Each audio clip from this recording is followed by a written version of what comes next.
everyone. Kia ora. Kia ora. Well done. So everyone, welcome here to my family's village.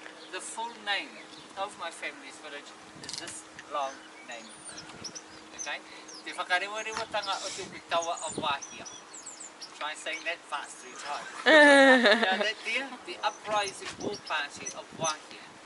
The last 6 letters at the end, Wāhia, is the name of the ancestor that resided in these areas over 500 years ago.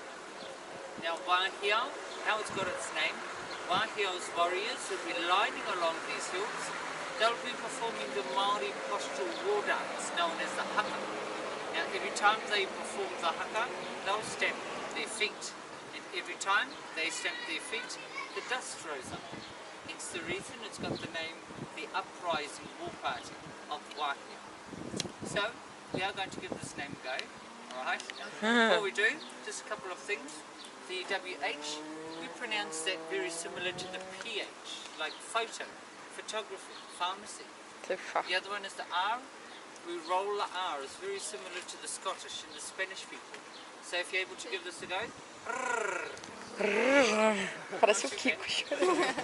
okay, the last one is the NG. So you pronounce the NG how you say it at the end of the word sing or song. Alright? So, repeat after me everyone. Te. Te. Fa. Fa. Ka. Ka. Rewa. Rewa. Rewa. Rewa. Tanga. Tanga. Ote. Ote. Ope. Ope. Taua. Tawa. Awahia. Awahia. So, we're going to extend it a little bit longer, so repeat after me. Te. Te. Whakarewa rewa. Takarewa wewa. Tanga o te ope. Tanga o te ope. Taua awahia. Tanga e wapia. Impressive. Well done. So, now that you perfectly all know how to pronounce the name correctly, you're going to say the whole thing. Okay? So, after 3. 1, 2, 3. Te wa. Because. That's good. Better than some of the people that are actually from here. So that there is quite a long name. However, it is not the longest name in New Zealand. This here is only has 36 letters. The other one has 85. Oh. So, that there is quite a long name. We'll shorten it down to this word up here. Whakarewa rewa. Now that there simply means just the uprising. But in this sense, it's talking about the uprising of the steam, the water, the hot mud that comes out of the ground. We've actually shortened it down even more to the first 5 letters. Okay? W-H-A-K-A. Waka. Now we say waka. Waka. Right? We don't actually pronounce it like Waka. the PH because it sounds like that we're swearing. Alright? So we drop the H and we say waka. Alright? Waka. So, when you go back home to your home countries, your friends, your family, your loved ones, and they ask you, where did you go in Aotearoa, New Zealand, you can simply say Waka. Choice. So, here in my family's village, there are 25 families, 60 people reside here in the village. Now, not all of them work here, but the majority of them, they work towards more of the city, where there are better job opportunities. Now, we are going to go through my family's village, but just a reminder, this is a living village, so there will be vehicles going in and out, and when you do see them, if you're able just to move to the side, so you can let them through, and the majority of the water on that side of the bridge, it's either boiling point or over. Okay, so please stick to the path, stick to the tracks. If you lean over, you fall in, I won't be jumping in to get you. Okay? You'll be tonight's dinner. Just joking. So everyone, if you like to face your attention to the archway there, we consider the village as our home. So the archway there is considered at the front door. The roads are known as the hallways, the corridors. The houses are known as the bedrooms. And there's an area known as a rahui. And the rahui is considered as the communal bathing, the kitchen, and sometimes the laundry area of the village. So it is quite fortunate that you have me as your guide, because I grew up here in the village at about 10, 15, very close to 18 years ago, I moved over to my mother's side. Okay, but I still keep coming back to my grandmother's house. Not long before she passed away, back in 2008. So that there is considered as the front door, but it's also a monument that's dedicated to the soldiers that have represented Aotearoa. The inscription at the top, Te Hokowhitu a Tu, the contingency of Tu. And the last two letters at the end, Tu, is an abbreviation of Tu Makawini. Now Tu Makawini is considered as the Māori guardian of war, very similar to the peacocks. The man on the far side and the Māori costume symbolises the Māori culture. The man on this side in the army uniform symbolises the military side of the Māori people. Now on the other side of this monument you'll also see another inscription that says Kia mau mahara. Sorry, tongue twister. On the other side you'll see another inscription Kia mau mahara, which simply means lest we forget or we will remember this. So do you have anyone here from Australia? Yes? No? Oh, cool. So you're familiar with ANZAC now? Yeah. Yep. So everyone, ANZAC, that's an abbreviation of Australia New Zealand Army Corps. So in many theatres of war, New Zealand and Australia have fought side by side. Okay, we consider each other as brothers, as sisters. We do love our Aussies, especially when we kick their butts in the rugby. But you know, break the ice. Choice. So everyone, we have a dawn parade on each morning of the 25th of April. Okay, just out the front. Different areas of the city, they've got their own points, but for the people who are from here, they come out to the front and they have a dawn parade just out the front. Now we are going to go through my family's village. You can use your cameras and your video cameras throughout the entire tour. And just as well, we do have a tribal gathering that's going on at the moment, so we're actually not allowed to go too close to the ancestral meeting place. Okay? So, folks, that bridge there was the fourth bridge to be erected. Before the bridges were erected, the villagers would actually piggyback visitors across the stepping stones of the river in change for a penny or two.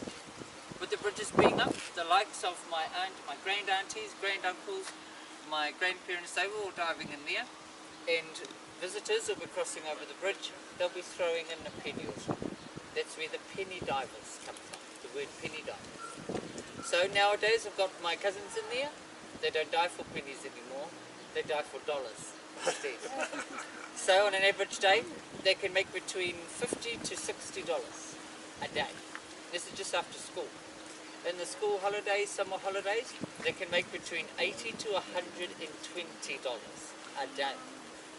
Now, they don't actually put their money in their pockets because every time they dive under, the money tends to fall out. So they put their money in their mouths.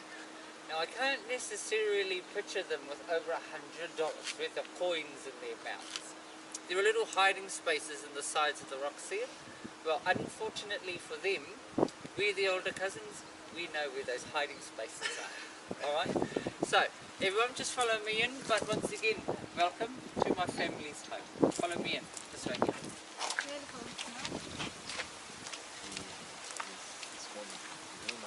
Now, throughout the tour you'll see these guardians, folks. Now these are the guardians, they do not represent one specific person. It represents the Māori people as one. So, they also give us, should I say, a safe way of walking, because if we go beyond the guardians, it's very similar to that sign that says enter at your own risk, because it's through the guardians that we know that it's a safe place to walk. The reason why is that throughout the village there is a lot of geothermal activity. There will be steam vents, hot pools, mud pools scattered throughout the village. So everyone,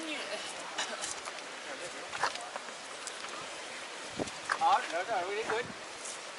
So you're more than welcome to throw some money into my cousin Mia. You're not obliged to, but you're more than welcome to. If you do, just chuck it away from them. Okay? Make them work for it. Just give it to me. Sir! Please!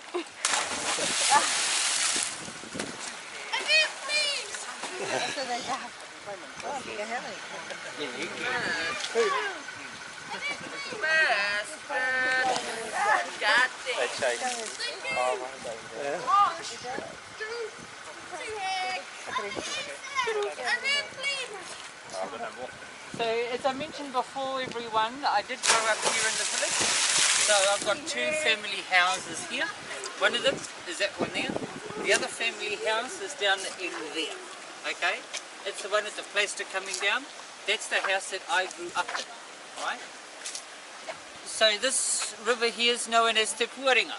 Pua meaning blossom, ringa meaning floating, the floating blossom. How it's got its name is that the white and the yellow deposits that come down the river, every time they hit a certain part of the river, it looks like that there are floating blossoms on top.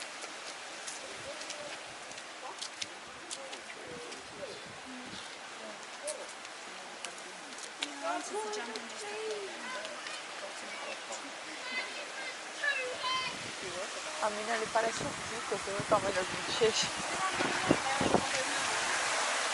Ou a comida ou é a moeda. Moeda? Que nojo. Tudo uma moeda e às vezes eles colocam na boca assim, pra guardar.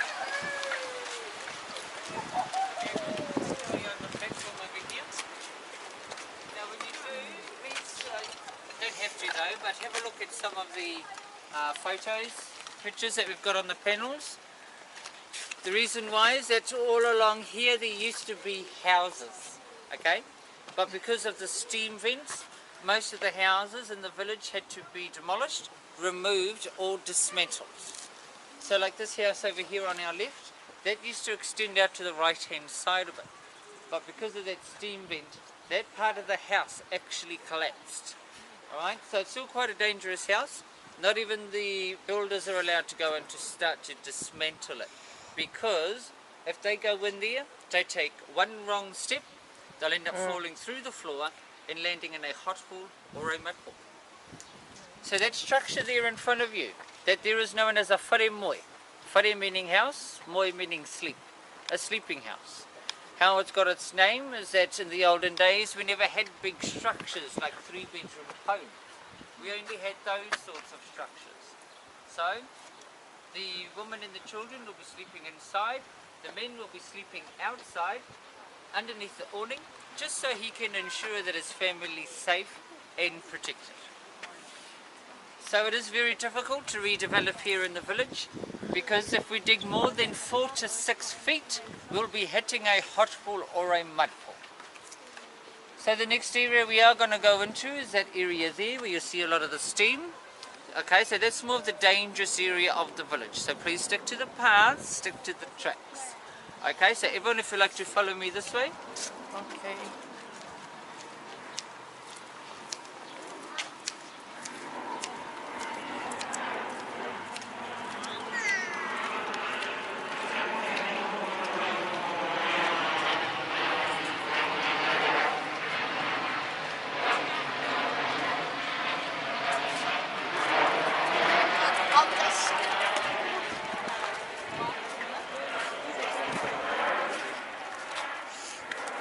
Demole de fora, ué. Mas um passo errado aí lá dentro os caras caem no buraco. Vai tacando coisa aí. Pra ela cair.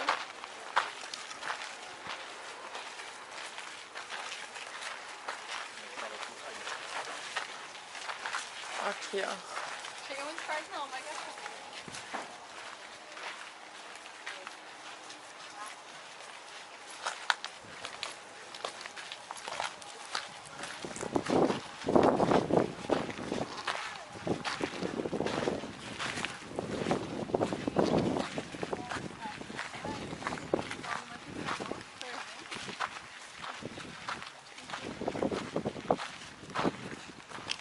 Ops. Pera aí. Quer que eu ponha aqui na bolsa? Quero.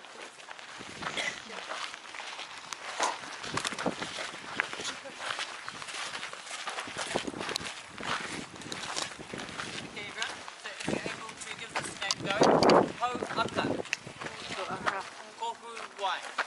Coco Wine. Now say Maori, microwave. Microwave. Maori microwave. So this here is a steam box. Now there are several steam boxes that are scattered around the village. Now anyone from here or can genealogically link here or live here can use any one of these steam boxes. So we do use these steam boxes to cook. So when my grandmother was alive, when I was much younger, I used to go to school. So in the mornings about 8:15, my grandmother would have prepared all the food in one pot. Usually vegetables and chicken. Now chicken, because it's a little bit faster to cook than red meat. Okay, things like beef, pork and lamb. So I'll bring it up here about 8:30, put it in one of the steam boxes, make my way to school, which is only about 3/4 of a kilometre away from here. Okay, so that's only practically just around the corner.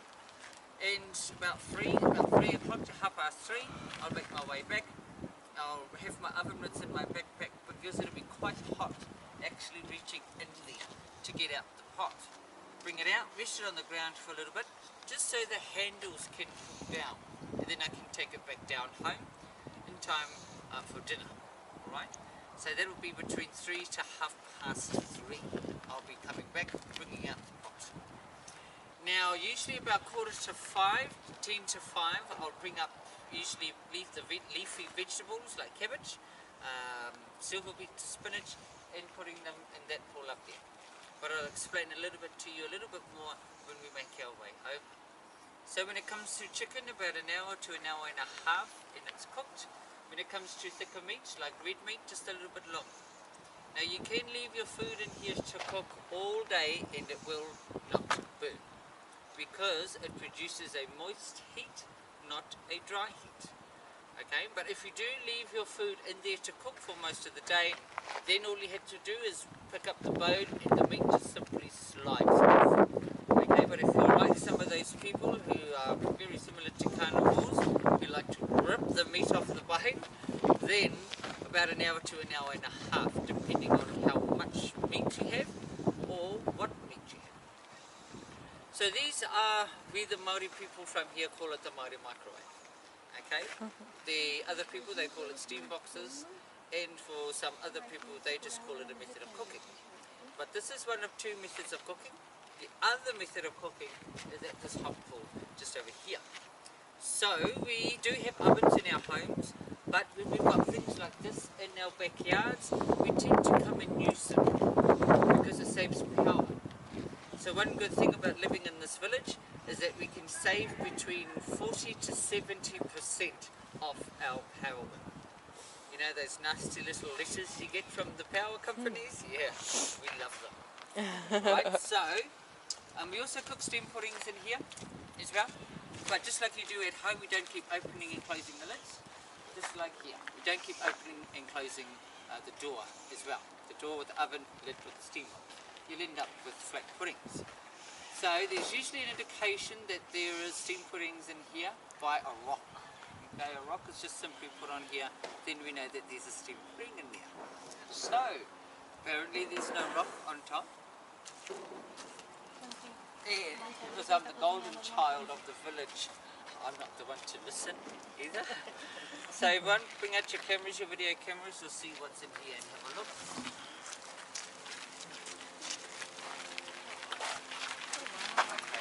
Can't see. Is anything in there? Yeah, it's a pot. It's a pot. It's a pot.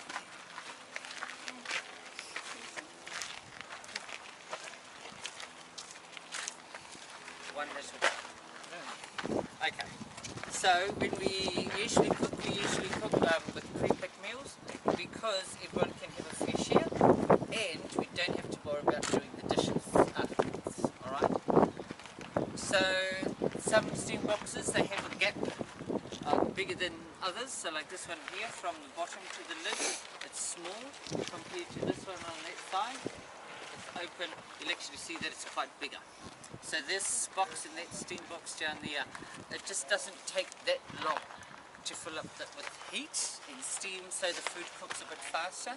Compared to that one over there, it cooks a little bit slower because the gap between the bottom and the lid is bigger than this one.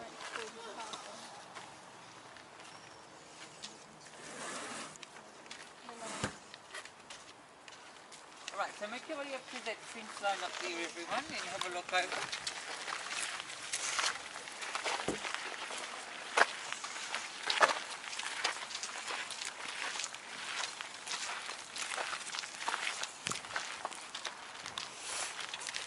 Now this pool here, everyone, this is known as Pare Kohuru. Pare meaning ripples, Kohuru murals. The murals ripples. How it's got its name is that the surface temperature of this pool is between 96 to 110 degrees Celsius.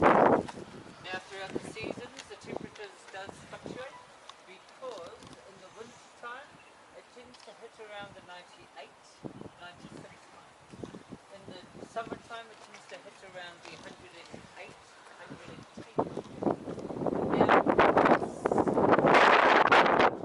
Now, the geologists and scientists that come in and make it ensure that the village is still safe to stay. They also did a measurement of this pool. They ran out of tape at 50 feet. Okay, so we actually don't know which one. They also did a temperature reading at that depth and it came back just under 200 degrees Celsius. So we do cook in this pool. The only thing we do not cook in this pool are the meats because the fats and the oils of the meat tend to react quite violently with the minerals that are in it. Now when it comes to leafy vegetables, I'll bring it up here, like the cabbage. Give it a quick couple of swishes for about 30 to 40 seconds and it's cooked. Take it back down, so make sure it's back down there before 5, so then it is ready to serve at 5 o'clock. You can also cook corn in here as well, 5 to 8 minutes or frozen. When it comes to leafy vegetables, depending on how much or what you have, some vegetables can be a little bit thicker than the other, about 30 to 40 seconds. Some of them can be about up to a minute. Shellfish, about a minute and a half. Crayfish, lobsters, about 2 to 3 minutes, depending on how big the crayfish or the lobster. So this pool also provides water